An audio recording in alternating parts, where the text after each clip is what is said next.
같이 사도신경으로 우리의 신앙을 고백하도록 하겠습니다.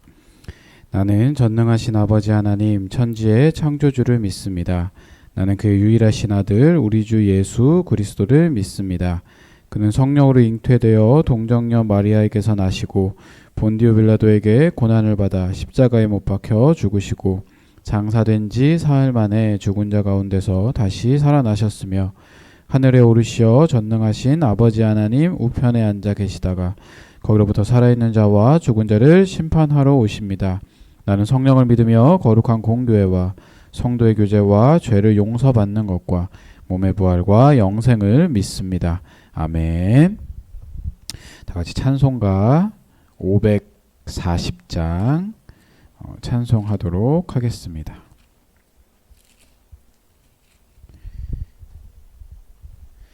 주의 음성을 내가 들으니 사랑한단 말일세. 믿는 마음으로 주께 가오니 나를 영접하소서. 내가 매일 십자가 앞에 더 가까이 가오니 구세주의 흘린 보배 피로써 나를 정케 하소서. 주여 넓으신 은혜 베푸사 나를 받아주시고 나의 품은 뜻 주의 뜻같이 되게 하여 주소서. 내가 매일 십자가 앞에 더 가까이 가오니 구세주의 흘린 보배 피로써 나를 정케 하소서. 주의 보좌로 나아갈 때에 어찌 아니 기쁠까. 주의 얼굴을 항상 배우니 더욱 친근합니다. 내가 매일 십자가 앞에 더 가까이 가오니 구세주의 흘린 보배 피로써 나를 정케 하소서.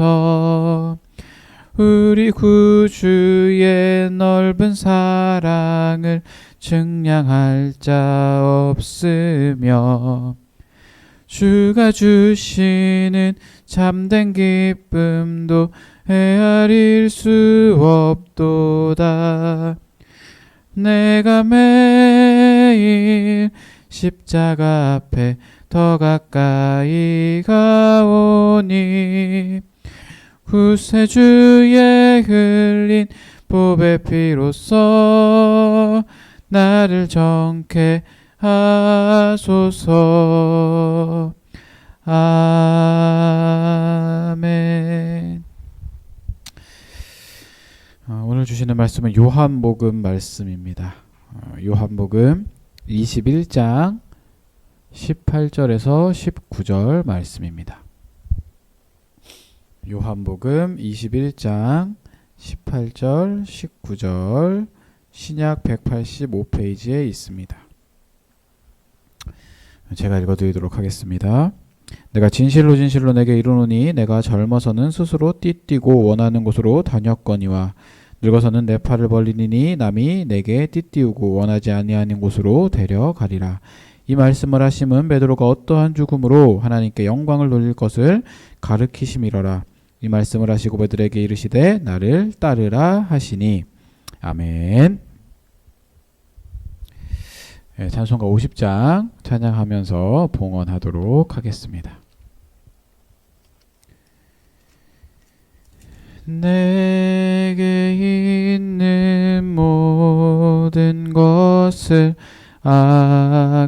아낌없이 드리네. 사랑하고 의지하며 주만 따라 살리라. 주께 드리네. 주께 드리네. 사랑하는 그 주 앞에 모두 드리네. 아멘. 하나님 감사합니다. 아버지의 은혜로 주일 하나님 앞에 예배하러 오면서 빈손으로 오지 않고 정성스럽게 예물을 준비하여 드리게 하심을 감사드립니다. 드리는 모든 손길들 주님께서 축복하여 주시며 또 예물이 쓰일 때마다 예수님의 은혜와 사랑이 넘쳐 흘러날 수 있도록 주님께서 함께해 주시고 인도하여 주시옵소서. 우리 모든 청년들이 더욱더 주님께서 부르실 때 응답하여 온전히 순종함으로 나아가기 원합니다. 변화된 삶으로 주님께서 원하시는, 주님께서 기뻐하시는 참된 제자들이 될 수 있도록 주님께서 인도하여 주시옵소서. 감사드리며 예수님의 이름으로 기도드립니다. 아멘. 네, 반갑습니다. 오늘도 이렇게 우리가 온라인으로 함께 예배를 드리게 됩니다. 조금 코로나가 다시 또 이제 확산되는 분위기여서 조금 힘들고 어려울 수도 있겠지만 그래도 이 교회가 계속해서 우리가 방역 수칙을 철저하게 지키면서 소독을 하고 예배를 드리고 있습니다. 그래서 특별한 일이 있지 않는 한은 꼭 주일 오후 1시에 2층 조이풀 카페에서 청년부가 예배를 드리고 있으니까요. 나오셔서 우리가 함께 예배를 드릴 수 있기를 바랍니다. 자, 오늘 요한복음 말씀을 읽었습니다. 이 말씀을 가지고 우리가 이 부르심에 대해서 좀 생각해보는 귀한 시간이 될 수 있기를 바랍니다. 우리 그리스도인들은 이 사명을 따라 살아가는 사람들입니다. 그래서 그 사명이 무엇인가는 우리 주님이 우리를 어떻게 부르셨는가 여기에 따라서 좀 달라지게 되어 있는 거예요. 때로는 내가 하고 싶어 하는 것을 하면서 살아가는 것이 우리 인생들이지만 하나님은 그가 그리시는 그런 큰 그림 속에서 각각 필요한 부분에 우리를 부르셨다라는 겁니다. 이 부르심에 진정 만족하는 사람이 있는 반면에 또한 이 부르심을 좀 피하고 있는 그런 사람들도 있는 것이죠. 요나 선지자 이야기를 우리는 너무나도 잘 알고 있어요. 하나님이 이방의 구원을 향한 그런 원대한 구속사의 첫 발걸음을 이 요나와 함께 하기를 원하셨는데 이 요나 선지자는 하나님의 부르신 그 니느웨 땅이 아닌 다시스로 이제 발걸음을 옮기게 됩니다. 그러니까 요나의 마음에는 니느웨로 갈 생각이 전혀 없었다라는 거죠. 하나님이 준비하신 사역들보다 요나 이 개인의 감정이 더 우선시되어서 의도적으로 그 길을 피하게 됩니다. 그 결과 요나로 인해서 그가 탑승했던 배가 큰 풍랑을 만나게 되죠. 많은 사람들이 좀 피해를 보게 되고 어려움을 겪게 됩니다. 그 일들을 겪고 나서야 이 요나 선지자는 하나님 앞에 자신이 범죄했다라는 것을 다시 한번 깨닫게 되죠. 그리고 다시 하나님이 부르신 그곳으로 가게 됩니다. 요나서를 보면 4장밖에 되지 않아요. 하지만 그 짧은 그 말씀을 통해서 우리는 하나님의 뜻보다 우리 인간의 뜻이 앞서게 될 때 어떻게 되는지를 깨닫게 되는 겁니다. 한 가지 확실한 것은 하나님은 하나님이 하시고자 하시는 일을 분명하게 하신다라는 거예요. 그것은 우리의 그런 동의 여부에 상관이 없는 겁니다. 그러니까 내가 하나님이 하시고자 하는 일에 동의하면 하나님이 진행을 하시고 내가 거부하면 하나님이 그 일을 하지 않으시는 게 아니라는 거예요.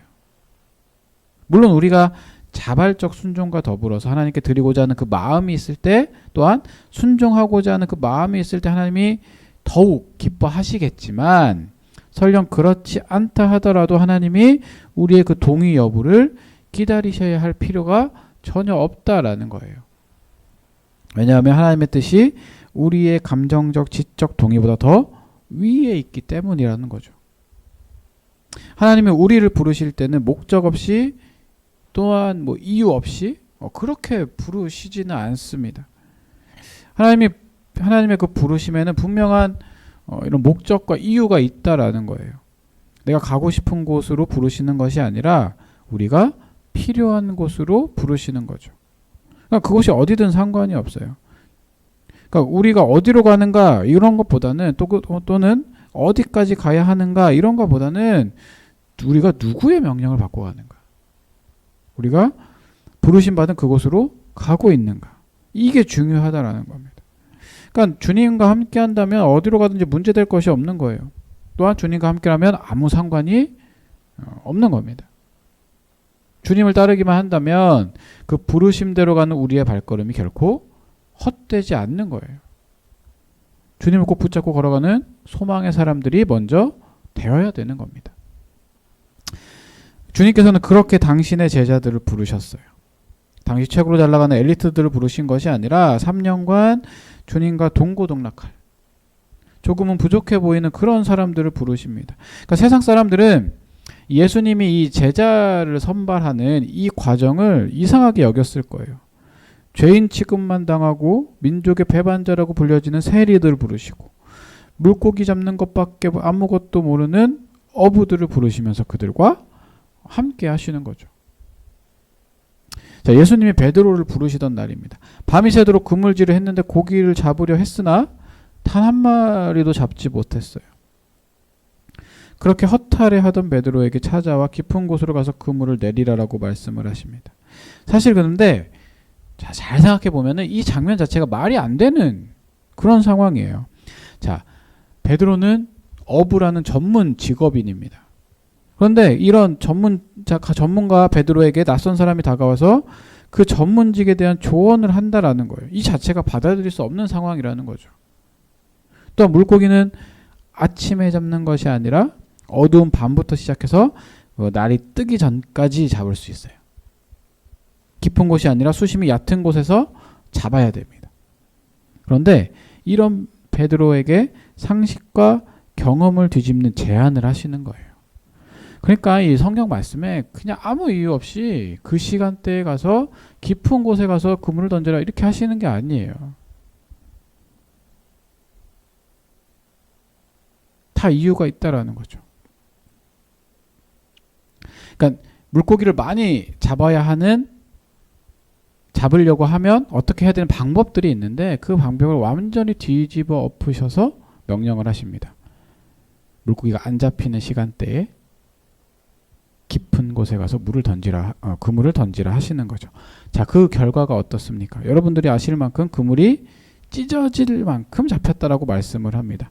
그러니까 평소에 베드로가 흔히 잡았던 물고기의 양이 아닌 거예요.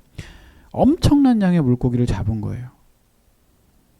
그리고 나서 배에서 내린 베드로는 주님에게 이런 부탁을 하지 않습니다. 주님, 저 동업하지 않겠습니까? 비율은 제가 잘 맞춰드릴게요. 이 정도면 갈릴리에서 최고입니다. 아마 베드로가 이 경제적으로 조금 밝은 사람이었다면 어떻게든 예수님과 동업을 해서 자신의 사업을 확장하려고 했을 수도 있어요. 자, 때는 이때다 싶은 거죠.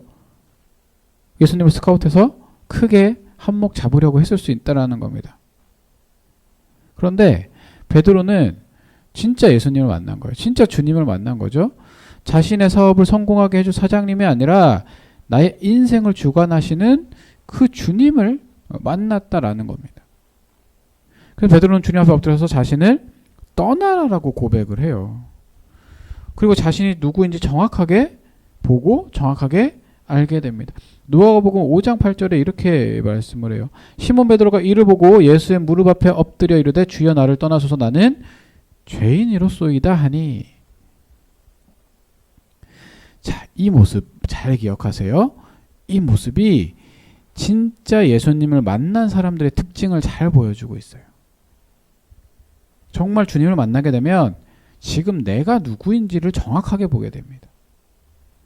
내가 얼마나 더럽고 추악한 죄인인지를 깨닫게 되는 거예요. 이전까지 베드로는 자신이 죄인이라고 생각하면서 살지는 않았을 거라 생각이 됩니다. 그런데 진짜 예수님, 영혼의 구원자를 만나게 되자 예수님과는 함께할 수 없는 자신의 그 비참함을 보게 된 거예요. 그래서 주님이 떠나시기를 간구하는 겁니다. 주님은 나와 같은 자와 함께 하실 수 없습니다. 이 고백이 지금 베드로의 입을 통해서 나온 거예요. 진짜 주님을 만난 자의 특징이라고 할 수 있습니다. 자, 우리는 그러면 우리의 지금 온전한 모습을 보고 있나요? 보고 있습니까? 영혼의 주인이신 주님 앞에 엎드려져서 우리의 죄를 지금 자복하고 있느냐 물어보는 겁니다. 베드로의 이런 고백에 주님은 다른 말로 그에게 대답을 해주시죠. 이제는 물고기가 아닌 사람을 낚는 업으로 만들어 주시겠다라고 대답을 하시면서 나를 따라오라 이렇게 말씀을 하십니다. 바로 이것이 주님의 방법이에요. 사람을 부르시는 예수님의 방법. 이 주님의 일을 감당하기 위해서는 가장 먼저 해야 될 일, 주님을 따르는 것이죠. 많은 사람이 이 과정을 생략을 하고 싶어 해요. 주님의 일을 하고 싶은데 이 주님을 따르고 싶어 하진 않습니다. 주님의 이름으로 많은 일을 성취하면서 스포트라이트를 받고 싶어 하지만 주님을 따르면서 감당해야 되는 그 희생들은 원하지 않는다라는 거예요. 하지만 주님은 말씀하시죠. 나를 따르라. 이후에도 많은 사람들이 주님을 따릅니다. 한 부자 청년이 모든 율법을 다 지켰다라고 얘기하면서 당당히 주님 앞에 섰을 때 자, 주님이 뭐라고 말씀하십니까? 가진 모든 재물을 팔아서 남을 돕고 나를 따라오라 이렇게 얘기하시죠. 그러자 그 부자 청년은 심히 근심하며 돌아갔다라고 얘기를 합니다. 이 부자 청년에게는 주님의 그 말씀이 희생의 개념이 아닌 손해의 개념으로 다가온 거예요. 그래서 자신을 더 이상 예수님을 쫓는 사람 가운데 가둬둘 수 없었다라는 겁니다. 또한 이 아버지를 장사하지 않은 자에게, 가족에게 작별하지 않은 자에게 주님은 바로 나를 따르라고 말씀을 하세요. 그들의 생각에는 아직 해야 할 일들이 남아있는데 주님은 그 가장 중요한 순간 주님을 따르는 것에 최우선순위를 두게 하시는 겁니다. 그러니까 주님을 따른다는 것은 바로 이렇다라고 보시면 돼요. 나의 형편과 상황을 고려해서 이익이 될 만한 순간에 주님을 따르는 것이 아니라 앞뒤 좌우 가리지 않고 부르시는 그 순간 내가 가지고 있는 모든 것을 다 내려놓고 따라가야 되는 겁니다. 베드로는 그렇게 주님의 제자들에 합류를 하게 되죠. 그 자리에서 자신의 전부였던 배와 그물을 버려두고 주님을 따르게 됩니다. 그래서 그에게는 열심이 있었어요. 예수님의 가장 가까운 곳에서 그의 가르침과 행하시는 기적들을 보고 배우고 체험하면서 3년 동안 살게 됩니다. 그러니까 예수님이 사람들이 예수님에 대한 평가를 내릴 때 베드로는 주는 그리스도시요 살아계신 하나님의 아들이시니이다 라고 고백을 하죠.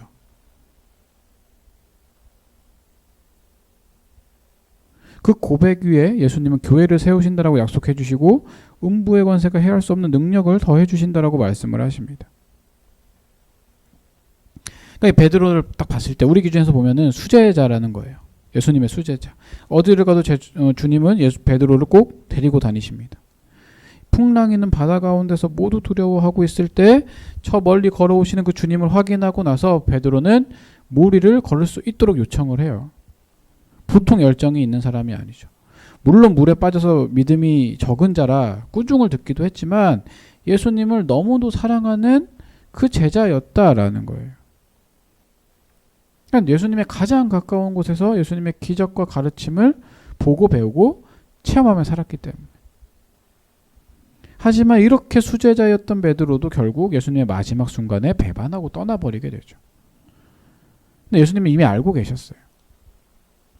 베드로가 끝내 인정하기 싫었던 그 배신을 주님이 잡히시던 날 밤 3번이나 하게 되죠. 예수님을 부인했고요. 예수님을 저주했고 모른 척했습니다. 그는 후회와 부끄러움에 통곡의 눈물을 흘렸지만 이미 때진 늦은 거예요. 돌이킬 수 없는 그런 상황이었습니다. 예수님이 돌아가시고 베드로는 다시 그 예수님을 만나기 이전의 삶으로 돌아가 있었어요. 베드로와 몇몇 다른 제자들은 다시 물고기를 잡으러 바다로 돌아간 거죠. 지난 3년간의 꿈 같았던 시간이 이제 모두 다 끝이 난 거예요. 모두의 기대대로 다윗의 왕조를 부활시켜서 로마 제국에서 벗어난 나라를 꿈꿨던 이스라엘 백성에게 큰 실망과 아픔을 남겨준 채 청년 예수의 삶은 그대로 마친 것 같이 느껴졌습니다. 그러니까 예수님이 왕이 되시면 나는 무슨 직분을 가지게 될까 이렇게 궁금해하면서 이야기하던 제자들의 소망들도 이제 다 모두 꺾여버리게 된 거예요. 그래서 그들은 다시 본업으로 돌아가 평범한 일상 가운데 살려고 하는 겁니다. 그때 이 부활하신 주님이 베드로를 다시 찾아오시는 거예요. 처음 주님을 만났던 그날과 똑같은 이른 아침에 고기를 잡지 못한 베드로에게 주님이 말씀하시죠. 그물을 배 오른편에 던지라, 그리하면 잡으리라. 그리고 그 말씀에 순종해서 그물을 내리는 순간 많은 고기를 잡을 수 있게 되었습니다. 같이 함께 있었던 요한은 베드로에게 그가 주님이라고, 예수님이라고 말을 해주세요. 수치, 절망, 민망, 미안함 등 만감이 교차하는 그 주님 앞에 선 그 순간이라는 겁니다. 주님이신 줄 알아보았기 때문에 그들은 주님이 누구신지 묻지 않는 거예요. 주님은 다정하고 따뜻하게 준비하신 아침 식사를 그들과 함께 나누시게 됩니다. 그리고 주님은 다시 한번 베드로를 부르셔요. 나를 사랑하느냐 물으시면서 양을 먹이라 말씀을 하십니다. 그렇게 3번 물어보세요. 그리고 앞으로의 베드로의 삶이 어떻게 될 것인지에 대해서 말씀을 해주시는 겁니다. 그게 바로 오늘 본문 말씀이죠. 다 같이 한번 읽어보도록 하겠습니다. 내가 진실로 내게 이르노니 내가 젊어서는 스스로 띠띠고 원하는 곳으로 다녔거니와 늙어서는 내 팔을 벌리리니 남이 내게 띠띠우고 원하지 아니하는 곳으로 데려가리라. 이 말씀을 하심은 베드로가 어떠한 죽음으로 하나님께 영광을 돌릴 것을 가르치심이라라. 이 말씀을 하시고 베드로에게 이르시되 나를 따르라 하시니. 이 세상의 영화나 드라마였다라고 한다면 아마 예수님이 이렇게 멋지게 다시 등장하셔서 배신했던 그 베드로를 처단하는 그런 장면을 연상할 수도 있어요. 가장 어렵고 힘들었던 순간에 자신을 배신했던 제자들에게 가장 먼저 복수하는 것이 이 세상의 이치이기도 하고 세상 사람들이 생각했을 때 그것이 자연스러운 것으로 느껴질 수도 있습니다. 그런데 우리 주님은 베드로를 처음 만난 그 자리로 다시 오셔서 처음 부르시던 그날처럼 베드로에게 다가오시는 거예요. 아침 식사를 준비하시고 그들에게 베풀어 주십니다. 그리고 자신을 사랑하냐며 그 마음을 물어보시죠. 결국 다시 베드로를 부르시는 거예요. 2번째 부르심입니다.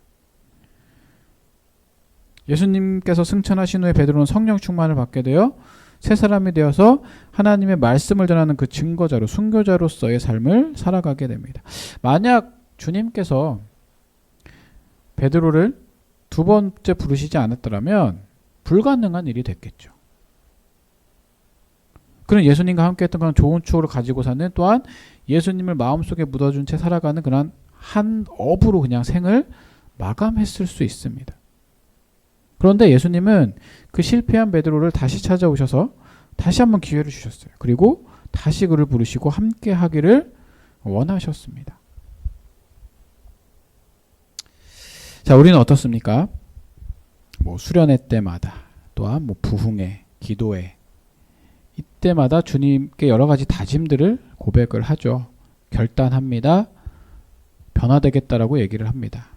그 고백대로만 살아가게 된다면 정말 하나님이 기뻐하시고 주님이 기뻐하실 텐데, 우리의 삶을 보면 그 고백과는 상관없는 그런 삶을 살아가고 있는 거예요.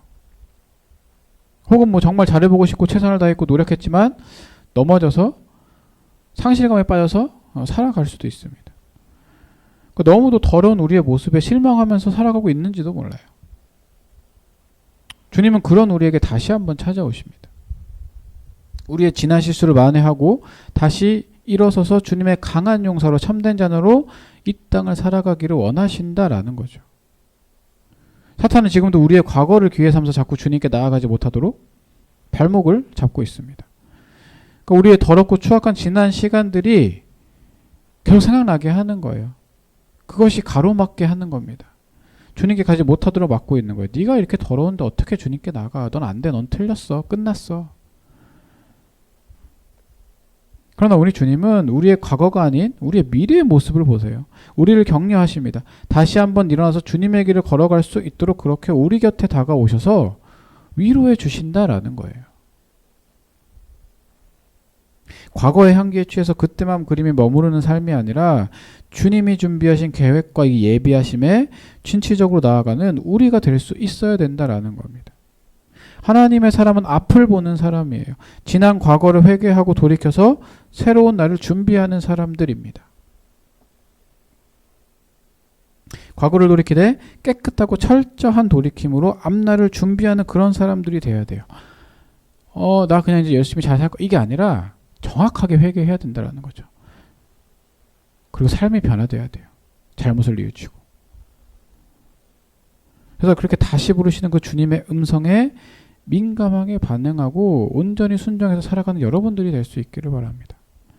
계속해서 말씀하실 거예요. 돌아오라고. 내가 너를 지금 부르고 있다고. 우리는 듣습니다. 근데 모른 채 해요? 아니면 너무 둔감해서 듣지도 못할 수도 있어요. 그렇기 때문에 성령에 민감해야 됩니다. 말씀을 읽고 기도를 해야 돼요. 그래야지 주님께서 무엇을 얘기하시는지 알 수가 있게 되는 거죠.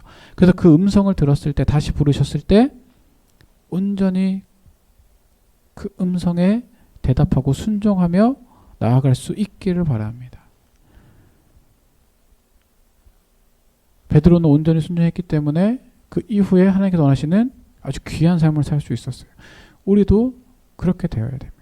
하나님께서 다시 부르셨을 때 내 과거의 잘못들 철저하게 회개하고 다시 주님께 돌아감으로 인해서 하나님께서 원하시고 기뻐하시는 복된 삶을 살아가는 우리 큰기쁨교회 청년들이 될 수 있기를 간절히 소원합니다.